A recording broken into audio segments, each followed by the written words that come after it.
우린 절대 협조 못합니다. 캄보디아 총리의 충격 발언에 세계가 발칵 뒤집혔습니다. 캄보디아에서 벌어진 한국인 330명이 집단 납치 사건. 범죄 조직이 요구한 몸값은 무려 5천만 달러였습니다.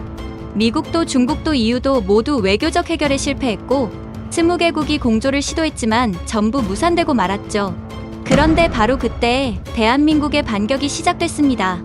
대한민국은 단 한 명의 국민도 포기하지 않을 것이다. 사건 발생 72시간 만에 707 부대가 캄보디아 땅을 밟았고 세계는 숨을 죽이고 생중계 화면을 바라만 봤습니다. 도대체 무슨 일이 벌어진 걸까요? 캄보디아 정부를 박살낸 대한민국의 강경 대응 지금 시작합니다. 330명이라고요? 국제 공조 한번 제대로 못 해본 나라가 이번엔 정말 큰일 났네요. 충격적인 속보의 독일 특파원 한스가 내뱉은 말이었습니다. 안녕하세요. 저는 앤디 마시스라고 합니다. 국제범죄 담당 기자로 15년째 일하고 있죠. 그날 아침 런던 인터폴 사무소 브리핑룸은 특별히 소란스러웠습니다. 캄보디아 시엠립에서 한국인 330명이 집단 납치됐다는 속보가 막 들어온 직후였거든요. 저도 처음엔 한스와 비슷한 생각이었습니다. 한국이 무슨 수로 이런 대규모 사건을 해결하겠어요? 노트북을 열어 기사 초안을 작성하기 시작했습니다. 또 하나의 동남아 납치 비극이라는 제목이었죠. 이런 사건은 보통 몇 달씩 질질 끌다가 흐지부지 되기 마련이었거든요. 그런데 옆자리에 앉아있던 마이클 로웰이 제 어깨를 툭 쳤습니다. 전직 인터폴 수사관으로 30년 경력의 베테랑이었죠. 앤디, 이번엔 좀 다를 것 같은데? 그가 자신의 휴대폰 화면을 보여줬습니다. SNS가 폭발하고 있었어요. 해시태그가 초 단위로 올라오고 있었습니다. 샵 330명 모두 데려와, 샵 한 명도 포기 안 해. 게시물이 1분에 수천 개씩 올라오고 있었죠. 이게 뭡니까? 제가 물었을 때 마이클이 설명했습니다. 한국 시민들이 직접 움직이기 시작한 거야. 정부에 압력을 넣는 게 아니라 함께 움직이겠다는 거지. 노트북 화면에 새로운 속보가 떴습니다. 한국 정부 48시간 내 외교부 국정원 경찰청 합동 TF 구성 발표. 48시간. 이 숫자를 보는 순간 저는 손가락이 멈췄습니다. 보통 이런 규모의 국제 사건이 터지면 어떻게 되는지 아십니까? 일주일은 걸려야 겨우 대책회의를 열어요. 한 달이 지나야 실무팀이 꾸려지고 2달쯤 되면 그제야 현지에 사람을 보냅니다. 그런데 한국은 48시간이라고요? 회의실이 술렁이기 시작했습니다. 인터폴 아시아 담당관이 급히 들어왔어요. 얼굴이 상기되어 있었죠. 방금 한국 외교부에서 공식 공문이 왔습니다. 김수현 차관이 직접 서명한 문서예요. 담당관이 문서를 스크린에 띄웠습니다. 간결하면서도 단호한 문장들이었어요. 즉각적인 정보 공유 요청, 현지 공조 체계 구축, 인터폴 전면 협력 요청. 마지막 줄이 특히 인상적이었습니다. 필요시 모든 가용 자원 투입 예정? 한스가 비웃었습니다. 가용 자원이라니 한국이 무슨 자원이 있다고? 미국도 아니고 중국도 아닌데. 바로 그때 마이클이 낮은 목소리로 말했습니다. 한국은 다르다. 회의실이 순간 조용해졌어요. 마이클은 모두가 인정하는 베테랑이었거든요. 그가 천천히 말을 이었습니다. 2018년 예멘 내전 때를 기억해. 한국은 사흘 만에 교민 전원을 구출했어. 2020년 이란 사태 때도 마찬가지였고 그들에게 자국민은 숫자가 아니야. 저는 그제야 기사 초안을 지웠습니다. 뭔가 다른 일이 벌어지고 있다는 걸 느꼈거든요. 휴대폰이 울렸습니다. 서울 특파원 지민이었죠. 앤디, 지금 서울이 완전히 뒤집어졌어. 외교부 청사 앞에 시민들이 모이기 시작했는데 자발적으로 온 거래. 우리 국민 데려와라는 플래카드를 들고 있어. 전화를 하는 중에도 속보가 계속 떴습니다. 한국 외교부, 캄보디아행 모든 항공편 즉시 중단. 한국 기업, 캄보디아 투자 전면 재검토, 관광 비자 발급 중단. 이건 경제 제재의 시작이었어요. 관광 수입이 GDP의 20%를 차지하는 캄보디아에게는 치명타였죠. 인터폴 담당관이 다시 말했습니다. 한국 측에서 추가 요청이 왔습니다. 최근 6개월간 동남아 납치 패턴, 현재 범죄 조직 구조, 피해자 감금 장소 유형 분석을 요청하고 있어요. 프랑스 기자가 물었습니다. 그런 상세한 정보를 왜 필요로 하죠? 마이클이 대답했습니다. 작전을 짜려는 거지. 외교적 해결이 안 될 경우를 이미 준비하는 거야. 저는 놀라서 물었습니다. 설마 군사 작전까지 검토한다는 겁니까? 주권 침해 문제는 어떻게 하고요? 마이클이 쓴웃음을 지었습니다. 아덴만 여명 작전 알지? 2011년 소말리아 해적에게 납치된 선원들을 구출한 작전. 한국 해군 특수부대가 직접 투입됐어. 그들은 이미 선례가 있다고. 회의실 분위기가 완전히 바뀌었습니다. 처음엔 냉소적이던 기자들도 진지하게 노트북을 두드리기 시작했어요. 오후 2시 또 다른 폭탄 같은 속보가 들어왔습니다. 한국 국방부 특수전사령부 707부대 대기 명령. 사건 발생 6시간 만이었습니다. 믿기 어려운 속도였죠. 한스조차 입을 다물지 못했습니다. 미친. 정말로 군대를 움직이는 거야? 리나 칸이 회의실로 들어왔습니다. 싱가포르 금융범죄 분석 전문가였죠. 방금 확인했는데 한국 금융당국이 캄보디아 관련 모든 송금을 모니터링하기 시작했어요. 범죄 조직 자금 추적이 목적인 것 같아요. 정보가 계속 쏟아졌습니다. 국정원, 현지 정보망, 총동원, 경찰청, 국제공조 전담팀 20명 파견, 외교부, 주변국 대사관 비상체제. 저는 편집장에게 급히 전화를 걸었습니다. 이건 단순 납치 사건이 아닙니다. 한국이 국가 총력전을 준비하고 있어요. 편집장이 물었죠. 총력전, 겨우 납치 사건에? 제가 대답했습니다. 한국은 이걸 겨우 납치 사건으로 보지 않아요. 330명 각각을 구출해야 할 자국민으로 보고 있다는 겁니다. 저녁 6시 김수현 차관의 기자회견이 시작됐습니다. 전 세계 주요 언론이 생중계했죠. 차관실 뒤편에는 태극기가 걸려 있었습니다. 김 차관이 연단에 섰을 때 그녀의 표정은 침착하면서도 단호했어요. 먼저 피해자 가족분들께 말씀드립니다. 대한민국 정부는 여러분의 가족을 반드시 데려오겠습니다. 첫 문장부터 달랐습니다. 보통은 최선을 다하겠다, 노력하겠다는 말로 시작하거든요. 그런데 반드시 데려오겠다라니요. 김 차관이 말을 이었습니다. 우리는 숫자를 세지 않습니다. 우리는 이름을 부릅니다. 330명이 아니라 김민수, 이영희, 박철수, 한 분 한 분의 이름을 기억합니다. 순간 회의실이 숨죽였습니다. 국가의 고위 관료가 이렇게 감정적이면서도 확고한 발언을 하는 건 극히 이례적이었거든요.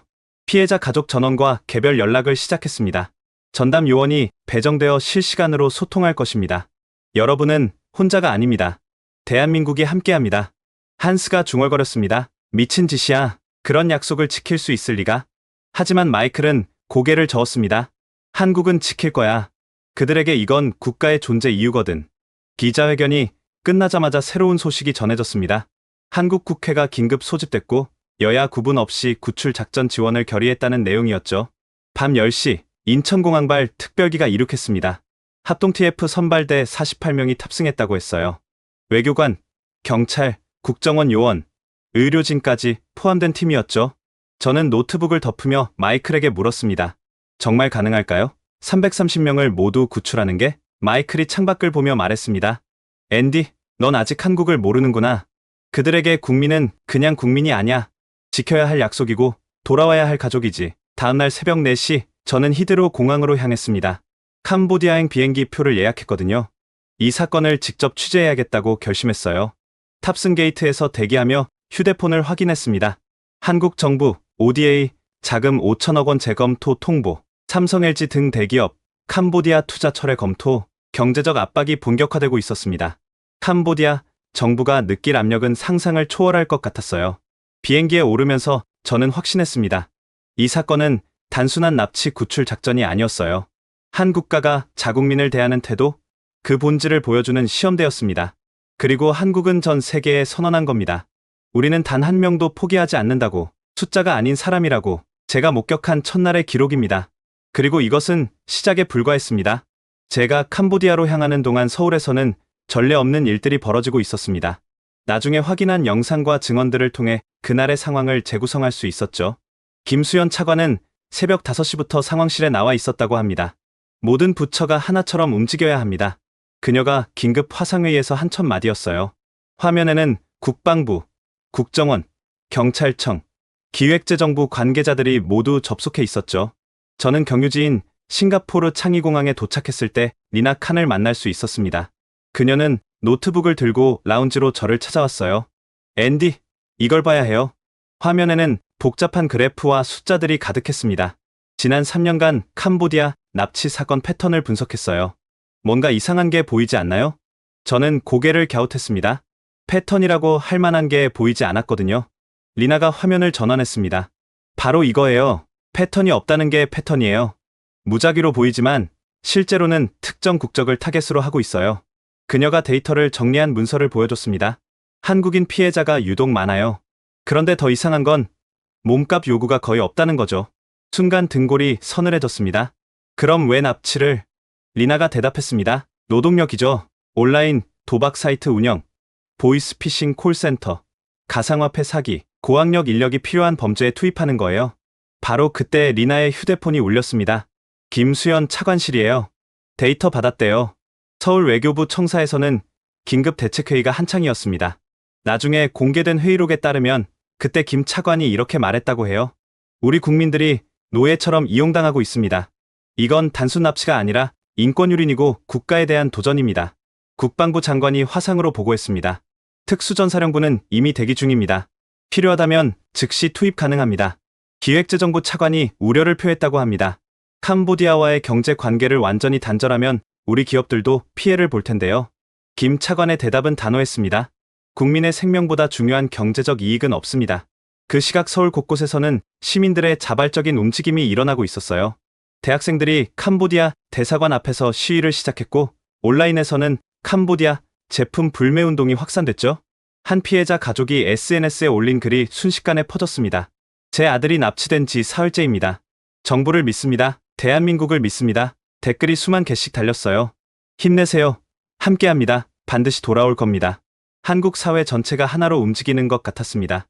제가 프놈펜행 비행기로 갈아타려고 할 때 CNN 속보가 떴습니다. 한국, 캄보디아의 최후 통첩. 72시간 내 협조하지 않으면 모든 경제관계 단절. 옆에 있던 미국인 사업가가 휘파람을 불었어요. 한국이 진짜 하네요. 캄보디아 경제가 무너질 텐데. 리나가 제게 새로운 정보를 보여줬습니다. 방금 확인했는데 한국금융위원회가 캄보디아 관련 모든 금융거래를 실시간 모니터링하기 시작했어요. 범죄 조직 자금을 추적하려는 거예요. 제가 물었습니다. 그게 가능해요? 리나가 고개를 끄덕였습니다. 한국의 금융 IT 기술은 세계 최고 수준이에요. 그들이 마음먹으면 가능하죠. 비행기에 오르기 직전 서울 특파원 지민에게서 전화가 왔습니다. 앤디, 방금 외교부에서 또 발표했어. 피해자 가족 전원에게 1:1 전담 요원을 배정했대. 24시간 핫라인도 개설했고. 믿기 어려웠습니다. 330명의 가족이면 최소 1000명은 넘을 텐데 그들 모두에게 전담 요원을 배정했다고요? 지민이 말을 이었습니다. 더 놀라운 건 자원봉사자가 넘쳐난데 통역, 심리상담, 법률 지원. 시민들이 자발적으로 나서고 있어. 비행기가 이륙하자 저는 창밖을 보며 생각에 잠겼습니다. 이건 단순한 정부 대응이 아니었어요. 한 나라 전체가 분노하고 그 분노를 행동으로 옮기고 있었습니다. 프놈펜에 도착했을 때는 현지 시간으로 오후 3시였습니다.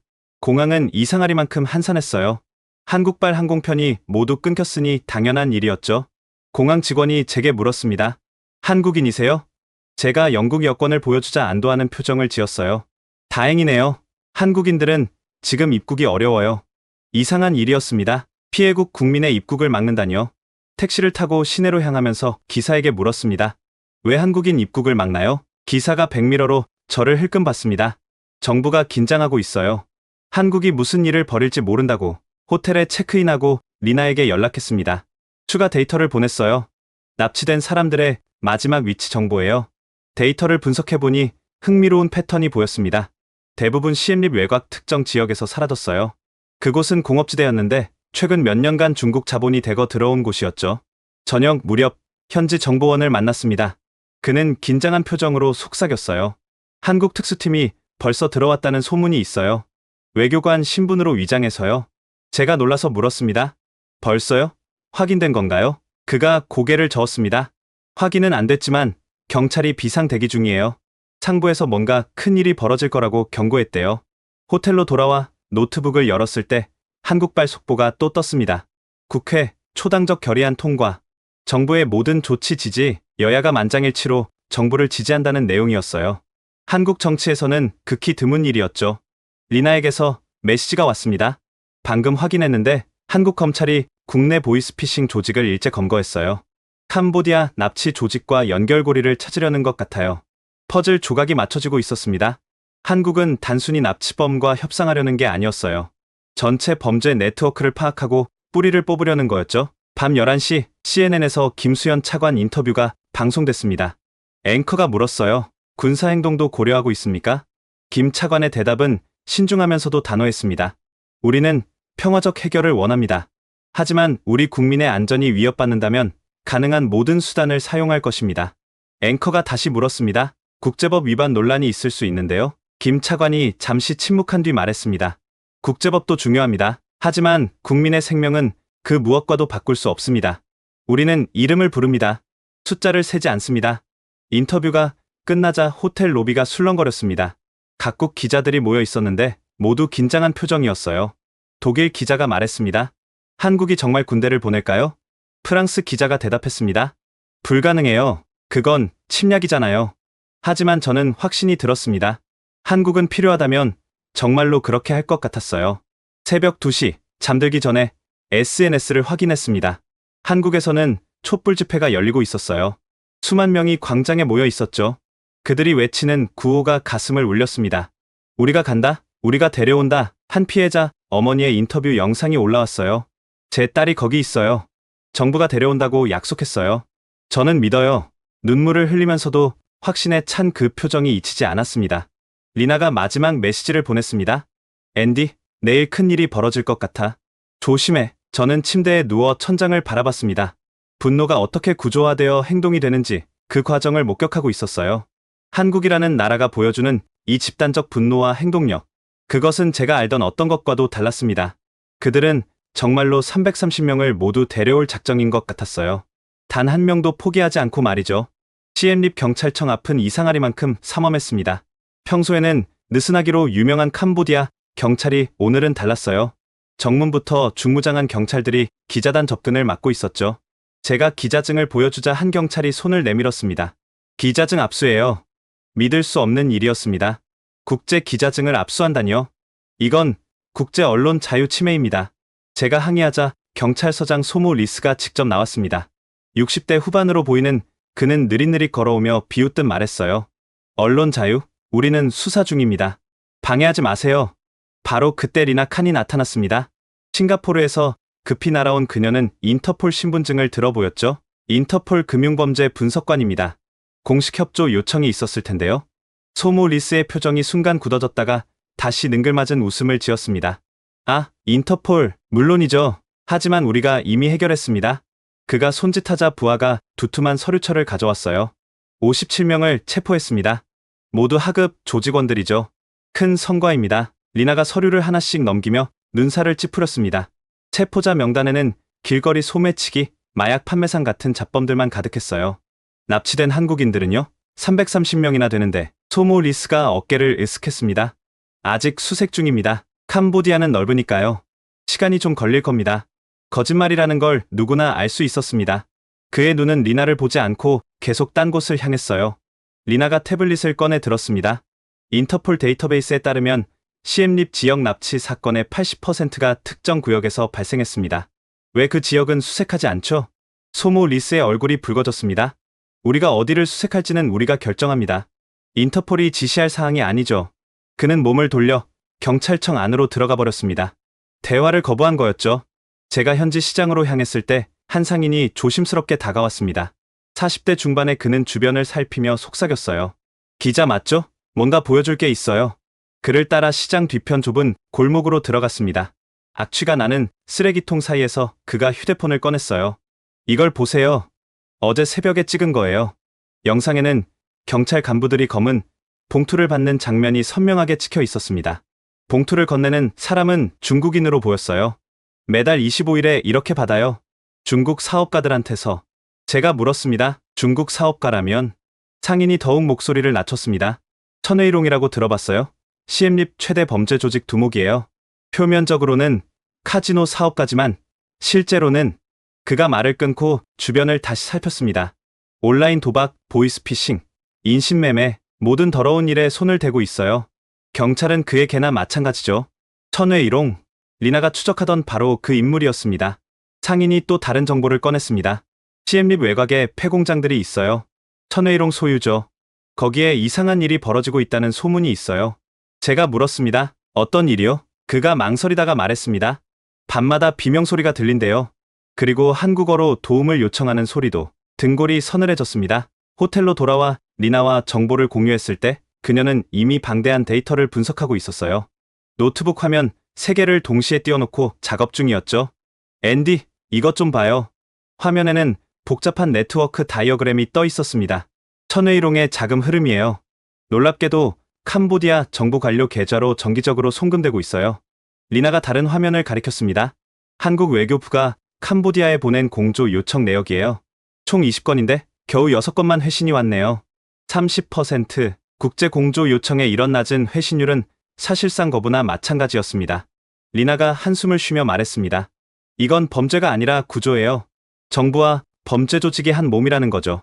바로 그때 마이클 로웰에게서 긴급 전화가 왔습니다. 앤디, 방금 한국 TF팀이 중요한 걸 발견했어. 납치 조직의 전체 명단을 확보했다는데 제가 놀라서 물었습니다. 어떻게요? 캄보디아 경찰도 모른다는데 마이클이 설명했습니다. 한국 국정원이 국내 보이스피싱 조직을 동시다발로 급습했어. 서울, 부산, 대구, 광주, 전국적으로. 거기서 캄보디아 쪽 연락책을 잡았는데 그 녀석이 전부 불었대. 리나가 급히 암호화된 파일을 받아 열었습니다. 명단 최상단에는 예상대로 천웨이롱의 이름이 있었어요. 그 아래로는 놀라운 이름들이 줄줄이 이어졌습니다. 소모 리스도 있네요. 월 5만 달러씩 받고 있었어요. 리나가 충격받은 표정으로 말했습니다. 내무부 차관, 이민국장, 세관장. 이건 정부 자체가 범죄 조직이네요. 제가 받은 또 다른 제보도 충격적이었습니다. 현지 NGO 활동가가 보낸 메시지였어요. 납치 피해자들이 온라인 사기 작업에 강제 동원되고 있습니다. 하루 18시간씩 일하고 도망치려 하면 고문당한다고 해요. 리나가 새로운 데이터를 발견했습니다. 피해자들의 휴대폰 마지막 신호가 잡힌 위치를 분석했어요. 모두 시엠립 외곽 반경 5km 내에 집중돼 있네요. 지도를 확대하자 그 지역이 나타났습니다. 폐섬유 공장, 폐전자 제품 공장들이 밀집한 지역이었어요. 모두 천웨이롱 명의였습니다. 한국 TF팀이 캄보디아 정부에 긴급 보고서를 제출했다는 소식이 들려왔습니다. 외교적 해결 불가능, 현지 정부 기관 부패 심각, 인도적 개입 불가피. 그날 저녁 8시 캄보디아 국영TV에서 대대적인 체포 쇼가 방송됐습니다. 소모 리스가 직접 나와 자랑스럽게 발표했어요. 우리는 납치범들을 체포했습니다. 정의가 실현되고 있습니다. 화면에는 수갑찬 사람들이 줄줄이 끌려가는 장면이 나왔습니다. 하지만 제가 확인한 바로는 그들 중 실제 납치범은 단 한 명도 없었어요. 리나가 분석했습니다. 체포된 사람들 신원을 확인했는데 대부분 전과도 없는 일반인이에요. 아마 돈 받고 연기하는 거겠죠. SNS에서는 분노가 폭발했습니다. 샵 부패 국가, 샵 캄보디아 거짓말, 샵 가짜 체포쇼 해시태그가 순식간에 퍼졌어요. 한 한국 네티즌이 올린 글이 수십만 번 공유됐습니다. 우리 국민을 노예로 부리면서 체포했다고 쇼를 하네. 인간이 할 짓이 아니다. 밤 10시 상황이 더욱 악화됐습니다. 캄보디아 외교부가 한국의 모든 공조 요청에 대한 회신을 중단했다는 공식 발표가 나왔어요. 리나가 최신 정보를 받아 분석했습니다. 한국 정부가 경제 제재를 시작했어요. 캄보디아산 제품 수입 중단, ODA 자금 5천억 원 동결, 한국 기업 투자 철회. 그녀가 계산기를 두드렸습니다. 캄보디아 경제의 30%가 날아갈 거예요. 그런데도 협조를 거부한다는 건 제가 말을 이었습니다. 천웨이롱이 주는 돈이 그보다 많다는 거겠죠. 새벽 1시 현지 정보원에게서 급한 연락이 왔습니다. 한국 특수팀이 움직이기 시작했어. 공항에 수송기가 대기 중이래. 외교적 해결을 완전히 포기한 것 같아. 제가 물었습니다. 확실한가요? 그가 긴장한 목소리로 대답했습니다. 소모 리스가 부하들에게 비상 대기령을 내렸어. 폐공장 지대 경비를 2배로 늘렸고 뭔가 큰 일이 벌어질 거야. 호텔 창밖을 보니 경찰차들이 거리를 순찰하고 있었습니다. 사이렌은 꺼놓았지만 빨간불을 번쩍이며 돌아다니고 있었어요. 전쟁 직전 같은 긴장감이 도시를 감싸고 있었습니다. 리나가 마지막 분석을 마치며 말했습니다. 이 부패 구조를 깨지 않으면 구출은 불가능해요. 한국도 그걸 알았을 거예요. 제가 물었습니다. 그럼 어떻게? 리나가 창밖을 보며 대답했습니다. 강제로 뚫고 들어가는 수밖에 없겠죠. 국제법이고 뭐고 다 무시하고 자국민을 구하기 위해서라면. 마이클이 보낸 마지막 메시지가 휴대폰에 떴습니다. 내일 오전 캄보디아 정부가 최종 입장을 발표한다. 아마 협조 거부일 거야. 그러면 한국이 움직일 거다. 저는 노트북을 닫으며 생각했습니다. 부패라는 벽 앞에서 한국이 어떤 선택을 할까? 외교도, 협상도, 국제법도 통하지 않을 때 그들은 어떻게 할까? 새벽 3시 멀리서 헬기 소리가 들려왔습니다. 리나가 창문을 열고 하늘을 올려다봤어요. 시작됐나 봐요. 곧 그 답을 보게 될 것 같았습니다. 그리고 그것은 제 예상을 완전히 뛰어넘는 것이었죠. 벽의 이름이 부패라면 한국은 그 벽을 부술 망치를 들고 있었습니다. 김수현 차관의 목소리가 화상회의 스피커를 통해 들려왔습니다. 이건 예상된 결과였습니다. 제가 시엠립 호텔에서 서울 외교부 긴급 브리핑을 온라인으로 지켜보고 있을 때였어요. 캄보디아 정부의 공조 거부 발표 직후 한국 정부가 즉각 대응에 나선 거였죠. 김 차관이 침착하게 말을 이었습니다. 우리는 지난 사흘간 모든 외교적 채널을 동원했습니다. 대사급 회담 3차례, 실무급 협의 12차례, 인터폴을 통한 공조 요청 20건. 그녀가 잠시 멈추고 물을 한 모금 마셨습니다. 그 결과가 어땠습니까? 캄보디아는 단 한 명도 찾지 못했다고 합니다. 외교부 아시아 태평양국장이 두툼한 보고서를 들어 보였습니다. 모든 시도를 문서화했습니다. 780페이지 분량입니다. 캄보디아 측은 실질적 협조를 단 한 건도 하지 않았어요. 그가 보고서를 펼치며 구체적인 내용을 읽었습니다. 7월 12일 오전 9시 첫 번째 공조 요청. 무응답. 오후 2시 대사 면담 요청. 거부. 저녁 6시 인터폴 경유 재요청. 형식적 답변만. 기자 한 명이 손을 들었습니다. 그래도 군사행동은 너무 극단적이지 않습니까? 국제사회의 비난을 받을 텐데요. 김 차관의 표정이 단호해졌습니다. 극단적이라고요? 지금 이 순간에도 우리 국민 330명이 노예처럼 일하고 있습니다. 하루 18시간, 화장실도 감시받으며 제대로 먹지도 못하고. 그녀가 화면을 전환했습니다. 탈출에 성공한 피해자의 증언 영상이었어요. 저는 사흘 동안 잠을 재워주지 않았어요. 계속 전화를 걸어야 했고 실적이 안 나오면 전기 충격을. 영상 속 남성의 목소리가 떨렸습니다. 회의실의 기자들도 숨죽였어요. 김 차관이 다시 말했습니다. 이것이 극단적입니까? 아니면 이걸 방치하는 게 극단적입니까? 리나가 제게 속삭였습니다. 저 자료는 우리가 제공한 거예요. 금융거래 패턴으로 피해자들의 작업 시간까지 추적했죠. 정말 끔찍했어요. 국방부 장관이 화상으로 연결됐습니다. 거구의 60대 남성이었죠. 군사적 옵션을 검토했습니다. 특수전사령부 707부대가 대기 중입니다. 2011년 아덴만 여명 작전보다 더 치밀하게 준비했습니다. 한 진보 성향 기자가 날카롭게 물었습니다. 아덴만은 공해상이었잖아요. 이번은 명백히 타국 영토입니다. 침략 아닙니까? 국방부 장관이 준비한 듯 답했습니다. 국제법상 보호책임 원칙이 있습니다. 현지 정부가 자국 영토 내에서 벌어지는 반인도적 범죄를 방치할 때 피해국이 개입할 수 있다는 원칙입니다. 외교부 국제법률국장이 상세히 보충했습니다. 1976년 이스라엘의 엔테베 작전을 기억하십니까? 우간다. 정부가 테러리스트와 결탁했을 때 이스라엘이 인질을 구출했죠. 1983년 미국의 그레나다 개입도 자국민 보호가 명분이었습니다. 그가 문서를 들어 보였습니다. 국제사법재판소는 극도의 인도주의적 위기 상황에서 제한적 무력 사용이 정당화될 수 있다고 판시한 바 있습니다. 바로 그때 미국 국무부 대변인의 긴급 성명이 속보로 떴습니다. 우리는 한국의 심각한 우려를 충분히 이해한다. 자국민 보호는 모든 주권국가의 신성한 의무다.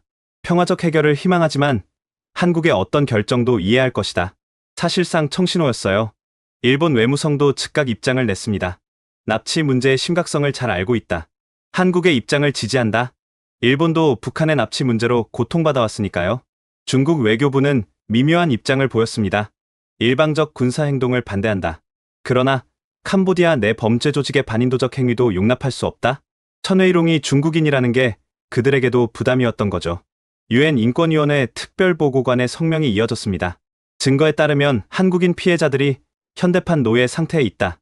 이는 명백한 인권 유린이며 국제사회의 즉각적 행동이 필요하다. 국내에서도 논쟁이 뜨거웠습니다. 한 야당 의원이 긴급 기자회견을 열었어요. 아무리 급해도 전쟁은 안 된다.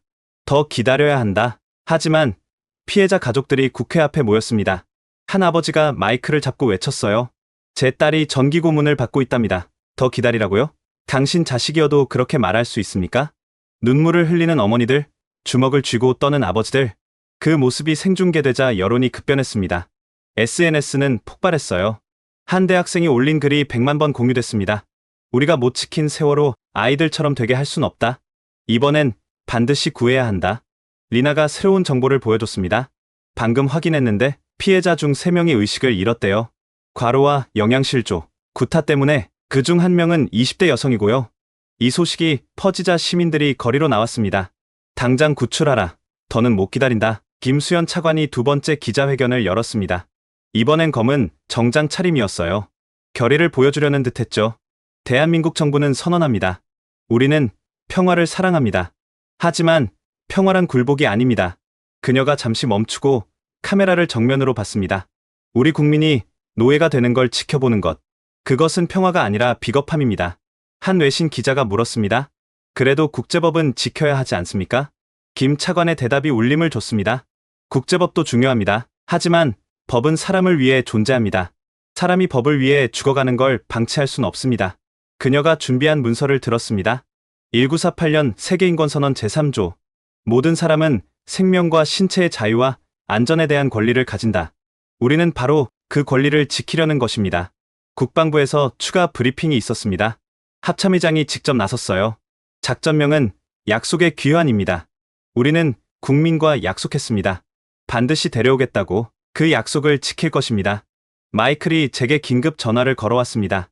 앤디, 방금 확인했는데 한국 특수부대가 이미 태국 우돈탄이 공군기지에 대기 중이래. KC-303 공중급 유기와 C-100 수송기도 대기 중이고. 제가 물었습니다. 정말 국경을 넘을까요? 마이클이 단호하게 말했습니다.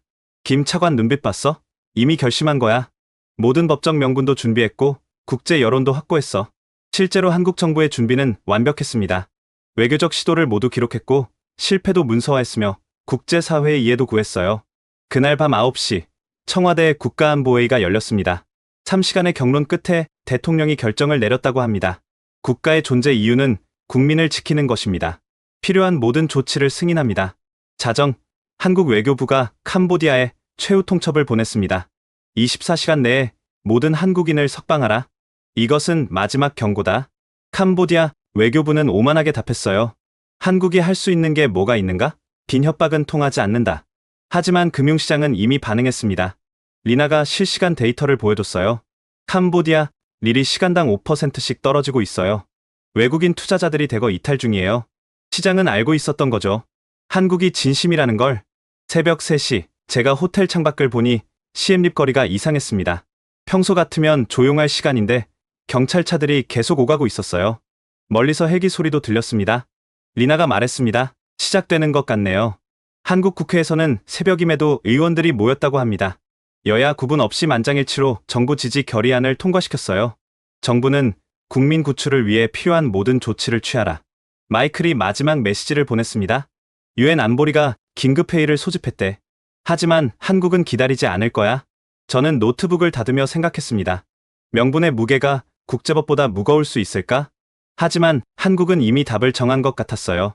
국민과의 약속이 그 무엇보다 무겁다고. 그리고 그들은 그 약속을 지키기 위해 선을 넘으려 하고 있었습니다. 박태웅 합참의장이 낡은 아파트 계단을 올라갔습니다. 경호원들이 만류했지만 그는 고집을 꺾지 않았어요. 피해자 가족을 직접 만나지 않고 어떻게 작전을 명령하겠습니까? 3.1을 아트리의 아버지가 문을 열었을 때 그의 눈은 이미 퉁퉁 부어 있었습니다. 60대 후반의 노인은 갑자기 찾아온 군 수뇌부를 보고 당황했어요. 저는 그냥 평범한 시민인데. 박태웅이 허리를 깊이 숙였습니다. 아드님을 반드시 데려오겠습니다. 제가 약속드립니다. 노인의 다리에 힘이 풀렸습니다. 박태웅이 그를 부축하며 말했어요. 국가의 약속은 말이 아니라 행동입니다. 오늘 밤 저희가 증명하겠습니다. 2시간 뒤 오산 공군기지 상황실. 제가 특별 허가를 받아 참관하게 됐을 때 이미 작전 브리핑이 시작되고 있었어요. 작전명, 약속의 귀환, 투입 인원 18명, 70특임대대 최정예 요원들입니다.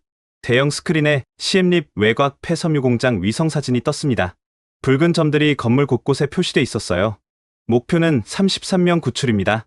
정보에 따르면 이 공장 지하에 감금되어 있을 가능성이 높습니다. 한대원이 손을 들었습니다. 적 병력은요? 최소 40명에서 최대 60명. 중화기로 무장했을 가능성도 있습니다. 숫자상 불리했지만 아무도 주저하지 않았어요. 박태웅이 일어섰습니다. 여러분은 국가의 칼입니다. 오늘 그 칼로 우리 국민을 지켜주십시오. 대원들이 일제히 경례했습니다. 필승, 밤 11시 C-130 수송기가 태국 영공을 날고 있었습니다. 제가 현장 자문관 자격으로 탑승했을 때 기내는 긴장감으로 가득했어요. 팀장이 제게 다가왔습니다. 기자님이 제공한 정보가 큰 도움이 됐습니다. 건물 구조를 미리 파악할 수 있었어요. 옆에 앉은 젊은 대원이 무기를 점검하며 중얼거렸습니다.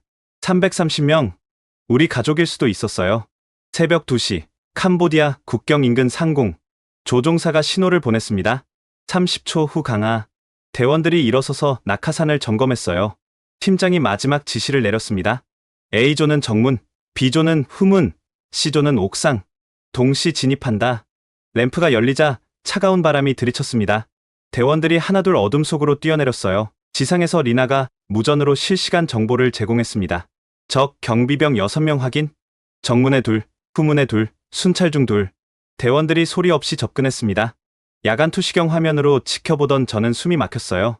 접촉 5초 전. 순식간이었습니다. 경비병들이 비명도 지르지 못하고 제압됐어요. 정문 클리어, 후문 클리어, 진입 시작. A조가 정문을 통해 들어갔을 때 갑자기 폭발음이 울렸습니다. 함정이다. 산계. 첫 번째 건물이 함정이었어요. 바닥에 설치된 급조 폭발물이 터진 거였죠. 부상자 발생. 김하사 다리 부상. 총격전이 시작됐습니다. 어둠 속에서 총구 화염이 번쩍였어요. 2층에서 사격, 제압 사격. 귀가 찢어질 듯한 총성이 연속으로 울렸습니다. 대원들이 엄폐물 뒤에서 정확히 대응 사격했어요. 팀장이 판단을 내렸습니다. 건물 포기, 목표는 지하다. 바로 그때 B조에서 연락이 왔습니다. 후문 쪽 별채에서 비명소리 들립니다. 리나가 긴급히 보고했습니다. 열감지 카메라로 확인했어요. 별채, 지하의 다수 인원 감지. 팀장이 즉각 명령했습니다. B조는 별채로, A조는 어무. 별채로 향하던 중 또 다른 함정이 터졌습니다. 이번엔 수류탄이었어요. 의학, 한 대원이 쓰러졌습니다. 파편에 어깨를 맞은 거였죠. 박 중사 부상, 의무병. 부상자가 2명이 됐지만 작전은 계속됐습니다. 대원들이 별채 입구에 도달했어요. 철문이다. 폭파 준비. 시사가 설치되고 모두가 뒤로 물러났습니다. 파이어 인 더 홀. 굉음과 함께 철문이 날아갔습니다. 대원들이 안으로 돌입했어요. 지하, 계단 확인. 어둡고 좁은 계단을 내려가자 악취가 코를 찔렀습니다. 그리고 한국어로 울부짖는 소리가 들렸어요. 살려주세요. 제발. 대원들이 더욱 빠르게 움직였습니다. 지하 통로 끝에 또 다른 철문이 있었어요. 자물쇠다. 절단기. 절단하는 동안 위층에서 적들이 몰려왔습니다. 적 증원 병력 최소 20명. 총격전이 다시 격화됐습니다. 좁은 계단에서 치열한 공방이 벌어졌어요. 수류탄 조심. 한 대원이 날아온 수류탄을 발로 차 올려보냈습니다. 복도에서 터진 수류탄이 건물을 흔들었어요. 마침내 자물쇠가 잘렸습니다. 철문을 열자 믿을 수 없는 광경이 펼쳐졌어요. 좁은 공간에 수십 명이 갇혀 있었습니다. 대부분 한국인들이었어요. 대한민국 군인입니다. 구출하러 왔습니다. 사람들이 울음을 터뜨렸습니다. 한 청년이 대원의 손을 잡고 흐느꼈어요. 정말 와주셨네요. 그가 바로 3.1을 라틀이었습니다. 팀장이 긴급 보고했습니다. 31명 확인, 이동 시작. 하지만 퇴로가 막혔습니다. 적들이 계속 증원되고 있었어요. 탄약이 떨어져 갑니다. 바로 그때 리나가 새로운 정보를 줬습니다. 건물 동쪽에 오래된 하수구가 있어요. 설계도에는 없지만 열화상으로 확인했어요. 팀장이 결단했습니다. 동쪽으로 이동, C조. 어무 요청. 옥상에 있던 C조가 저격으로 적을 제압하기 시작했습니다. 그 틈을 타 대원들과 구출된 사람들이 이동했어요. 하수구 입구를 찾았을 때 또 다른 문제가 생겼습니다. 부상당한 대원 2명이 걷지 못했어요. 저를 두고 가세요. 민간인부터. 박중사가 말했지만 팀장이 단호했습니다. 한 명도 두고 가지 않는다. 업고서라도 간다. 건장한 대원들이 부상자를 업었습니다. 구출된 사람들도 서로를 부축했어요. 하수구를 통과하는데 15분이 걸렸습니다. 밖으로 나왔을 때 헬기 소리가 들렸어요. 블랙호크다. 우리 헬기. 태국에서 대기하던 헬기들이 국경을 넘어온 거였습니다. 국제법 위반이었지만 그런 건 중요하지 않았어요. 헬기가 착륙하자 사람들을 태우기 시작했습니다. 3.1가 마지막으로 탑승하며 대원들을 향해 절을 했어요. 감사합니다. 정말 감사합니다. 헬기가 이륙하는 순간 캄보디아 군 차량들이 나타났습니다. 하지만 이미 늦었어요. 팀장이 무전으로 보고했습니다. 작전 완료. 31명 구출. 아군 부상 2. 모두 생존. 오산기지 상황실에서 환호성이 터졌다고 합니다. 박태웅이 조용히 말했다고 해요. 약속을 지켰습니다. 하지만 이건 시작이었습니다. 아직 300명이 넘는 사람들이 남아 있었으니까요. 새벽 5시 제가 헬기에서 내렸을 때 동이 트고 있었습니다. 구출된 사람들이 한국 땅은 아니었지만 안전한 태국 기지에서 치료받고 있었어요. 한 여성이 제게 다가와 말했습니다. 기자님이시죠? 이걸 꼭 전해주세요. 대한민국이 우리를 포기하지 않았다고. 국가가 약속을 지켰다고. 저는 고개를 끄덕였습니다. 이 순간을 전 세계에 전하는 게 제 의무였으니까요. 첫 번째 구출 작전이 끝난 지 12시간. 태국 우돈타니 기지에서 긴급 회의가 열렸습니다. 구출된 31명이 제공한 정보가 충격적이었거든요. 아직 300명이 넘게 남아 있어요. 다른 건물들에 분산되어 있습니다.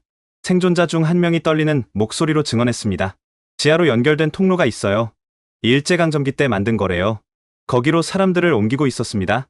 박태웅 합참의장이 지도를 펼쳤습니다.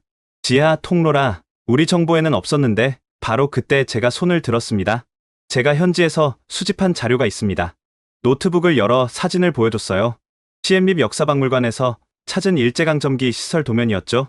일본군이 만든 지하 벙커 시스템입니다. 당시 군수품을 보관하고 이동하던 통로였어요. 리나가 즉시 데이터를 분석했습니다. 이 도면과 현재 건물 배치를 겹쳐보면 맞아요. 지하 3m 깊이에 폭 2m의 통로가 있을 겁니다. 팀장이 우려를 표했습니다. 70년이 넘은 통로라면 붕괴 위험이 있지 않을까요? 구출된 한 청년이 말했습니다. 아니에요. 그들이 보강 공사를 했어요. 콘크리트로 다시 발라놨고 철제 지지대도 설치했더라고요.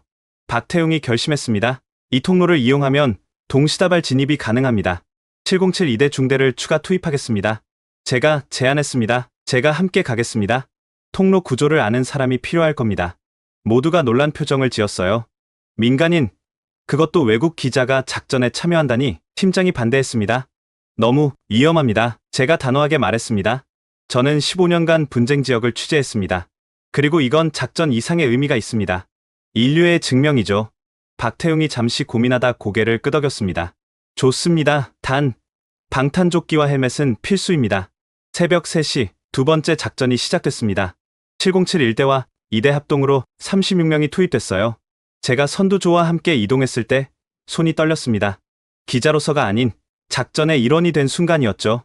폐공장 외곽 오수 처리장. 악취가 진동했지만 여기가 지하 통로 입구였어요. 여기에요. 이 맨홀 아래로 내려가면 됩니다. 대원들이 하나씩 내려갔습니다. 제가 내려갔을 때 예상보다 공간이 넓었어요. 손전등을 비추자 끝이 보이지 않는 터널이 나타났습니다. 벽면에는 일본어 표식이 희미하게 남아 있었고 한국어로 살려주세요라고 긁힌 흔적도 보였어요. 팀장이 신호를 보냈습니다. A조는 직진, B조는 첫 번째 갈림길에서 우회, C조는 두 번째 갈림길, 무응. 우리는 소리 없이 전진했습니다. 발소리조차 내지 않으려 조심했죠. 500m쯤 갔을 때 위에서 소리가 들렸습니다. 한국어였어요. 제발 그만해주세요. 여성의 울부짖는 목소리였습니다.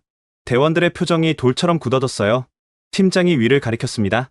바로 위다. 뚫고 올라간다. 휴대용 드릴로 천장에 구멍을 뚫기 시작했습니다. 콘크리트 가루가 떨어졌어요. 구멍이 충분히 커지자 광섬유 카메라를 넣었습니다. 모니터에 비친 광경에 모두가 숨을 멈췄어요. 쇠창살로 만든 감옥들이 줄지어 있었습니다. 각 감옥에 5에서 6명씩 갇혀 있었는데 모두가 뼈만 남은 모습이었어요. 최소 100명은 넘어 보입니다. 팀장이 작전을 수정했습니다. 폭파는 위험해. 조용히 진입한다. 대원들이 구멍을 넓혀 한 명씩 올라갔습니다. 제가 올라갔을 때 참혹한 현장이 눈앞에 펼쳐졌어요. 조용히 하세요. 대한민국 군인입니다. 구출하러 왔습니다. 믿기지 않는다는 표정으로 사람들이 고개를 들었어요. 한 청년이 떨리는 손으로 대원의 태극기 패치를 만졌습니다. 진짜 한국군. 대원들이 볼트커터로 자물쇠를 자르기 시작했습니다. 첫 번째 감옥이 열리자 사람들이 쏟아져 나왔어요. 한 노인이 대원의 군복을 만지며 울었습니다. 태극기, 정말 한국군이 맞네요. 포기하지 않고 와주셨네요. 그때 갑자기 경보음이 울렸습니다. 우리가 들킨 거였어요. 저기 온다. 방어태세, 철문이 열리고 무장한 경비들이 들이닥쳤습니다. 총격전이 시작됐어요. 제가 한 여성을 엄폐물 뒤로 끌어당겼을 때 총알이 제 머리 위를 스쳤습니다. 방탄조끼가 없었다면 맞았을 거예요. 앤디씨, 조심해요. 리나의 무전이 들렸습니다. 한 대원이 수류탄 파편에 맞아 쓰러졌습니다. 피가 흘렀지만 그는 이를 악물고 일어났어요. 괜찮습니다. 민간인 대피가 먼저입니다. 대원들이 정확한 사격으로 적을 제압하며 퇴로를 확보했습니다. 구출된 사람들이 지하 통로로 대피하기 시작했어요. 제가 마지막 감옥을 확인했을 때 한 청년이 바닥에 쓰러져 있었습니다. 의식이 없었어요. 여기 위급 환자가 있어요. 의무병이 달려와 확인했습니다. 심각한 탈수와 영양실조예요. 당장 수액이 필요합니다. 제가 그를 업었습니다. 20대 초반으로 보이는 청년은 너무 가벼웠어요. 기자로서의 객관성, 관찰자의 거리두기, 그런 건 이미 사라진 지 오래였습니다. 지하 통로를 통해 탈출하는 동안 위에서 폭발음이 계속 들렸습니다. 어모조가 끝까지 적을 막고 있었던 거죠. 어둡고 좁은 통로를 달리면서 제가 업은 청년이 신음했습니다. 어머니, 그가 희미하게 중얼거렸습니다. 밖으로 나왔을 때 이미 헬기들이 로터를 돌리고 있었습니다. 새벽 어둠 속에서 헬기 불빛이 희망처럼 빛났어요. 구출된 사람들을 태우기 시작했습니다. 의무병들이 응급환자부터 실어 날랐어요. 제가 업고 온 청년이 완전히 의식을 회복했습니다. 살았어요. 정말 살았어요. 그가 제 손을 잡고 반복했어요. 마지막 헬기가 이륙할 때 뒤를 돌아봤습니다. 707 대원들이 부상을 입고도 끝까지 자리를 지키고 있었어요. 팀장이 무전으로 보고했습니다. 2차 작전 완료. 123명 추가 구출. 전원 생존. 태국 기지에 도착했을 때 먼저 구출된 사람들이 기다리고 있었습니다. 서로를 부둥켜 안고 울었어요. 한 의사가 제게 다가왔습니다. 당신이 업고 온 청년. 조금만 늦었으면 위험했어요. 하지만 살 겁니다. 구출된 분들 전원이 생존할 겁니다. 100% 생존율. 이건 기적입니다. 리나가 데이터를 정리하며 말했습니다. 평균 감금 기간 11.3일. 체중 감소 평균 8kg. 하지만 모두 살았어요. 한국이 제때 와서 제가 피 묻은 방탄조끼를 벗으며 생각했습니다. 오늘 저는 선을 넘었어요. 기자의 중립성이라는 그 신성한 선을. 하지만 후회는 없었습니다. 어떤 진실은 멀리서 관찰하는 게 아니라 직접 뛰어들어야 보이니까요. 박태웅이 제게 다가와 악수를 청했습니다. 앤디 씨, 당신은 오늘 기자가 아니라 영웅이었습니다. 저는 고개를 저었습니다. 영웅은 목숨 걸고 싸운 대원들이죠. 저는 그저 인간으로서 해야 할 일을 했을 뿐입니다. 밖에서 새벽해가 떠오르고 있었습니다. 구출된 사람들의 얼굴에 희망이 보였어요. 아직 170여 명이 더 남아 있었지만 이제 모두가 확신했습니다. 한국이 마지막 한 명까지 데려갈 거라고, 약속을 지킬 거라고. 비행기가 인천공항에 착륙하는 순간 기내에서 박수가 터졌습니다.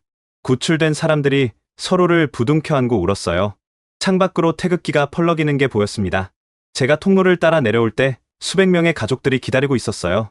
플래카드를 든 사람들, 꽃다발을 든 사람들, 그리고 그저 눈물만 흘리는 사람들. 그 중에서도 유독 눈에 띄는 노인이 있었습니다. 사미르 라트리의 아버지였죠. 사미르가 아버지를 발견하자마자 뛰어갔습니다. 아버지, 두 사람이 포옹하는 순간 공항 전체가 숨을 멈춘 것 같았어요. 노인은 아들을 꼭 끌어안고 흐느꼈습니다. 살아왔구나, 살아왔어. 국가가 약속을 지켰구나. 그 옆에서 한 어머니가 딸을 안고 무너져 내렸습니다. 우리 지혜야, 엄마가 미안해. 너무 미안해. 20대 청년이 부모님 앞에 무릎을 꿇었어요.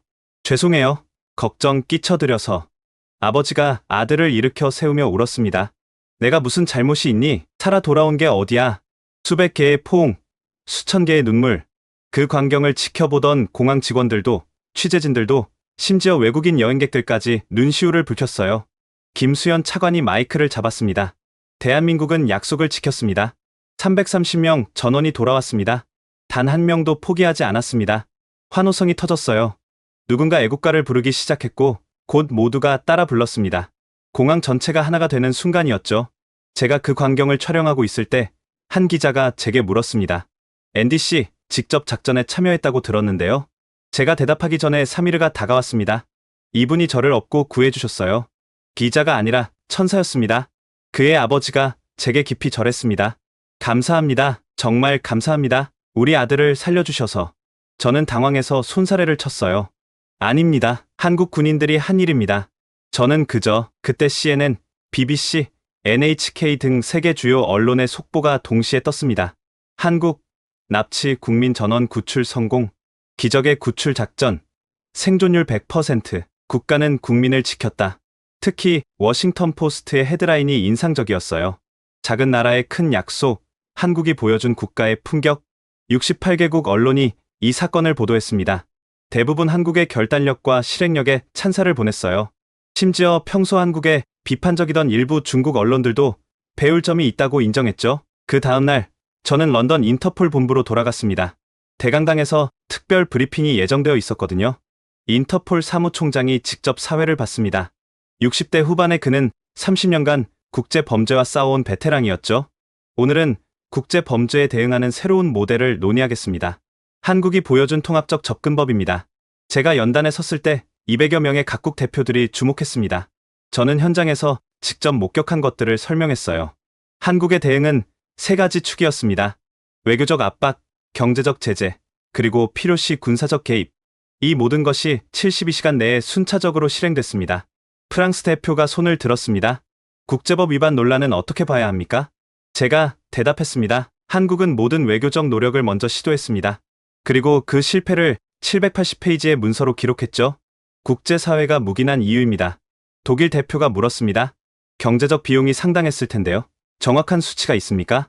제가 리나에게 받은 데이터를 보여줬습니다. 직접 비용 800억 원, 경제 제재로 인한 기회비용 2천억 원, 총 2,800억 원이 소요됐습니다. 하지만 한국의 국가 신뢰도는 92% 상승했고 이는 연간 5조 원의 경제 효과로 환산됩니다. 일본 대표가 감탄했습니다. 생존율 100%라니 어떻게 가능했습니까? 제가 설명했습니다. 철저한 준비와 신속한 실행이었습니다. 그리고 무엇보다 단 한 명도 포기하지 않는다는 원칙이 있었기 때문입니다. 부상자 치료를 위해 의료진이 작전팀과 함께 투입됐고 구출 즉시 응급처치가 이뤄졌어요. 러시아 대표가 날카롭게 물었습니다. 캄보디아 주권 침해는 어떻게 정당화됩니까? 제가 침착하게 대답했습니다. 캄보디아 정부가 자국 영토 내 반인도적 범죄를 방치했습니다. 국제법상 보호 책임 원칙이 적용되는 사례였죠. 바로 그때 유엔 인권위원회의 특별 성명이 발표됐습니다. 스크린에 문구가 떴어요. 한국의 대응은 자국민 보호의 새로운 표준이다.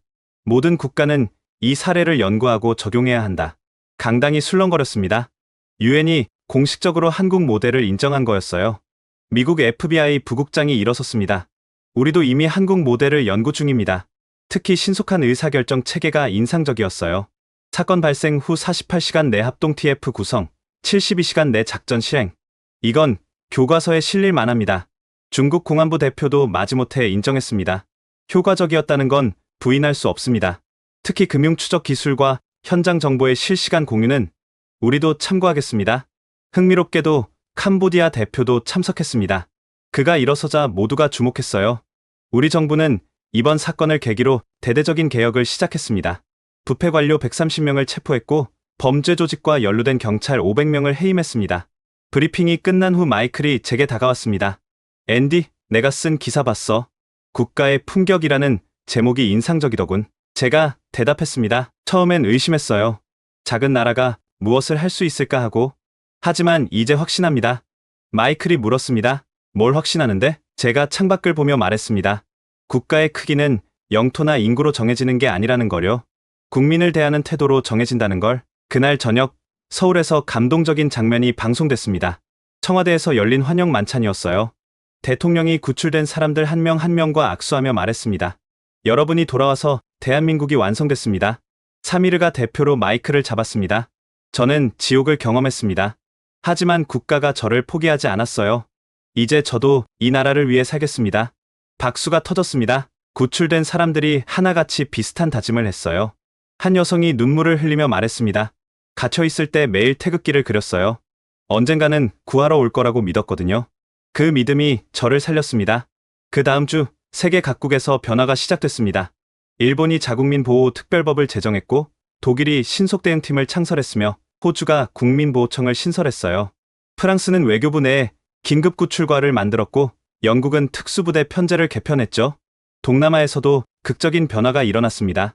태국, 베트남, 라오스가 공동으로 외국인 범죄 피해 방지 협약을 체결했고 한국인은 건드리지 말라는 불문율이 범죄 조직 사이에 퍼졌어요. 실제로 이후 6개월간 한국인 대상 납치 사건은 단 한 건도 발생하지 않았습니다. 제가 런던 사무실에서 최종 보고서를 작성하고 있을 때 리나가 전화를 걸어왔습니다. 앤디, 놀라운 통계가 나왔어.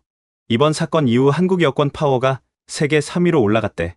그리고 한국 제품 선호도가 전 세계적으로 30% 상승했어.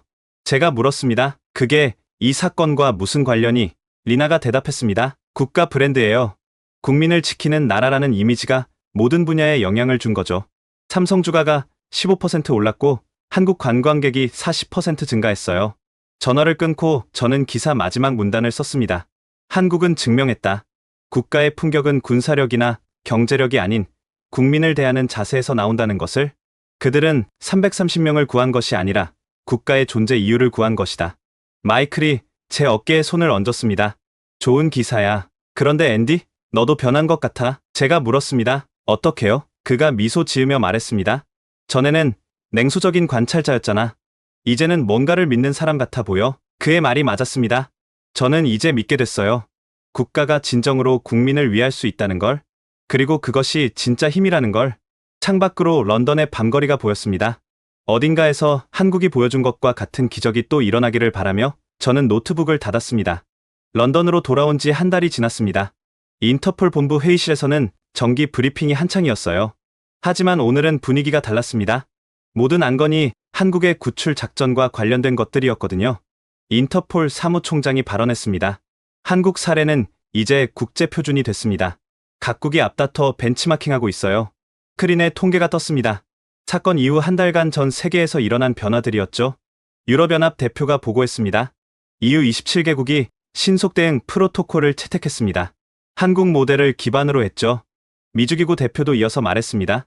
중남미 국가들도 합동 대응 체계를 구축하기로 합의했어요. 저는 그 광경을 보며 감격스러웠습니다. 한 나라의 결단이 전 세계를 바꾸고 있었으니까요. 회의가 끝난 후 저는 최종 보고서를 제출했습니다.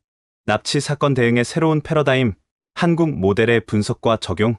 200페이지가 넘는 방대한 보고서였어요. 마이클이 보고서를 훑어보며 말했습니다. 이건 역사에 남을 문서야. 앤디, 너는 단순한 목격자가 아니라 참여자였잖아. 제가 고개를 끄덕였습니다. 그래서 더 정확히 기록해야 했어요. 미래를 위해서요. 그때 리나에게서 전화가 왔습니다. 앤디, 방금 캄보디아에서 대대적인 발표가 있었어. TV를 켜자 캄보디아 총리가 기자회견을 하고 있었습니다. 우리는 깊이 반성합니다. 즉각적인 개혁을 단행하겠습니다. 그가 발표한 내용은 충격적이었어요. 부패 관료 130명 체포, 경찰관 500명 해임, 범죄 조직 연루자 1000명 수배. 사실상 정부 조직의 3분의 1이 교체되는 수준이었죠. 특히 소무 리스 전 경찰서장은 종신형을 선고받았고 천의롱은 국제 수배가 떨어졌습니다. 캄보디아 총리가 말을 이었습니다. 한국에 사과드립니다. 그리고 모든 피해 보상을 약속합니다. 며칠 후 더욱 놀라운 소식이 전해졌습니다. 한국 정부가 캄보디아 ODA를 재개한다는 거였어요. 김수현 차관이 발표했습니다. 처벌이 목적이 아니라 변화가 목적입니다. 캄보디아가 바뀌고 있다면 우리도 손을 내밀겠습니다. 5천억 원 규모의 개발 원조가 재개됐지만 조건이 있었어요. 모든 자금 사용을 투명하게 공개하고 인권 개선 상황을 정기적으로 보고해야 한다는 것. 이 소식에 국제사회는 또 한 번 놀랐습니다. 보복 대신 화해를, 단절 대신 협력을 선택한 거였으니까요. 프랑스 외교관이 제게 말했습니다. 한국은 힘만 보여준 게 아니라 품격을 보여줬네요. 그 다음 주 유럽 외교관들의 비공식 모임이 있었습니다. 주제는 당연히 한국 사례였어요. 독일 외교관이 말했습니다. 솔직히 처음엔 무모하다고 생각했어요. 하지만 결과를 보니 영국 외교관이 동의했습니다. 작은 나라가 큰 교훈을 줬죠. 국민을 지키는 게 국가의 첫 번째 의무라는 걸. 이탈리아 외교관이 덧붙였습니다. 이제 동남아 전역에서 한국인은 건드리지 마라가 불문율이 됐대요. 실제로 한국인 대상 범죄가 90% 감소했다고 하더군요. 러시아 외교관조차 인정했습니다. 효과적이었어요. 우리도 배워야 할 점이 있습니다. 저는 그들의 대화를 들으며 생각에 잠겼습니다. 한국이 보여준 건 단순한 구출 작전이 아니었어요. 국가가 무엇을 위해 존재하는지에 대한 답이었죠. 그날 저녁, 저는 사무실에 혼자 남아 마지막 칼럼을 썼습니다. 우리는 종종 묻는다. 국가란 무엇인가? 권력인가? 영토인가? 역사인가? 창밖으로 런던의 밤거리가 보였어요. 비가 내리기 시작했습니다. 이번 사건이 답을 보여줬다.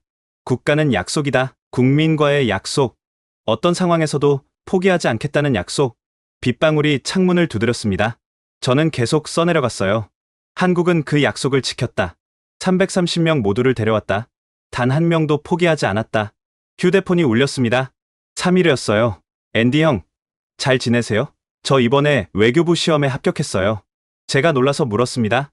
외교부요? 사미르가 밝게 웃으며 말했습니다. 네, 저도 누군가를 구하는 사람이 되고 싶어요. 국가가 저를 구했듯이 저도 누군가의 희망이 되고 싶어요. 전화를 끊고 저는 미소를 지었습니다. 구출된 사람들이 하나둘 새로운 삶을 시작하고 있었어요.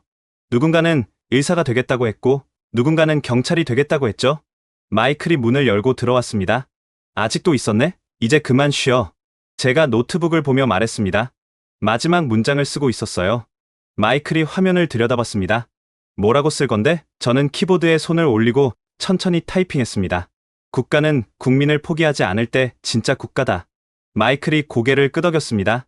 좋은 문장이야. 진실이고. 저는 파일을 저장하고 노트북을 닫았습니다. 이제 정말 끝이었어요. 창밖을 보니 비는 계속 내리고 있었습니다. 하지만 저는 그 비가 아름답게 느껴졌어요. 세상을 씻어내고 새로운 시작을 알리는 비 같았거든요. 마이클과 함께 건물을 나섰을 때 그가 물었습니다. 앤디, 이제 뭘 할 거야? 제가 대답했습니다. 계속 쓸 거예요. 국가와 국민의 이야기를, 희망의 이야기를. 우산을 펴고 빗속을 걸으면서 저는 생각했습니다. 한국이 보여준 건 단순한 성공 사례가 아니었어요. 작은 나라도 큰 일을 할 수 있다는 증명이었고, 국민을 최우선으로 하는 것이 진정한 힘이라는 교훈이었죠. 다음날 아침, 제 칼럼이 전 세계 주요 언론에 실렸습니다. 반응은 폭발적이었어요. 100만 명이 넘는 사람들이 읽었고 수십만 개의 댓글이 달렸습니다. 대부분 감사와 감동의 메시지였어요. 한 댓글이 특히 기억에 남습니다. 저는 작은 나라의 국민입니다. 한국이 보여준 것처럼 우리 정부도 우리를 포기하지 않기를 바랍니다. 그 댓글에 수천 개의 좋아요가 달렸어요. 전 세계 사람들이 같은 마음이었던 거죠. 일주일 후 유엔 총회에서 특별 결의안이 통과됐습니다. 모든 국가는 해외 자국민 보호를 최우선 의무로 한다. 만장일치였어요. 그리고 매년 7월 30일을 세계 시민 보호의 날로 지정했습니다. 한국이 마지막 구출 작전을 완료한 날이었죠. 저는 그 소식을 듣고 일기에 이렇게 적었습니다. 한 나라의 용기가 세계를 바꿨다. 330명을 구하기 위한 한국의 결단이 전 인류에게 새로운 기준을 제시했다. 이것이 진정한 국격이다. 마지막으로 김수현 차관이 은퇴 기자회견에서 한 말이 떠올랐습니다. 우리가 한 일은 특별한 게 아닙니다. 국가로서 당연한 일을 했을 뿐입니다. 국민이 있어야 국가가 있으니까요. 그 당연한 일이 얼마나 어려운지 전 세계가 알고 있었습니다. 그래서 한국의 선택이 더욱 빛났던 거죠. 저는 창밖을 바라봤습니다. 런던의 하늘이 맑게 개어 있었어요. 어디선가 한국이 보여준 것과 같은 기적이 또 일어날 거라 믿으며 저는 새로운 취재를 위해 가방을 들었습니다. 국가와 국민, 그 영원한 약속의 이야기는 계속될 테니까요. 대한민국이 잘하고 있다고 생각하신다면, 한국 최고, 대한민국이 아직 멀었다고 생각하신다면, 한국 힘내라. 여러분의 생각을 댓글로 남겨주세요. 지금까지 감동을 더하다였습니다.